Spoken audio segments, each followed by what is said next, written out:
ఏంటి ఈరోజు సమాజం ఏంటి? తల్లి ధైర్యంగా తన బిడ్డలను గద్దించలేని పరిస్థితి. కళ్ళల్లో నీళ్ళు అట్లాగే కుక్కుని వీడినంటే ఎక్కడికి వెళ్ళిపోతాడో, వీడి మీద చెయ్యెత్తితే నన్ను కొట్టడానికి వాడు ఎక్కడ కాలెత్తుతాడోనని బిక్కుమంటూ తల్లిదండ్రులు భయపడుతున్నారు. ఇంట్లో తండ్రి మాటకు ఒక్క మాటకు లోబడకుండా మందిరానికి వచ్చి రేయింబవళ్ళు పరిచర్య చేస్తే ఆ పరిచర్య దేవుడు అంగీకరిస్తాడా? అరే, కన్న గర్భానికి గద్దించే స్వతంత్రం లేదా?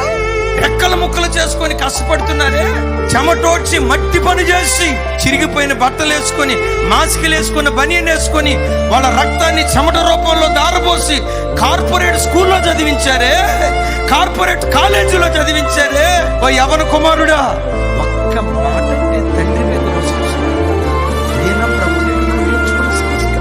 యవన బిడ్డలారా, దేవునికి కావాల్సింది నీ పరిచర్య కాదు, ముందు నీవు దేవునికి కావాలి.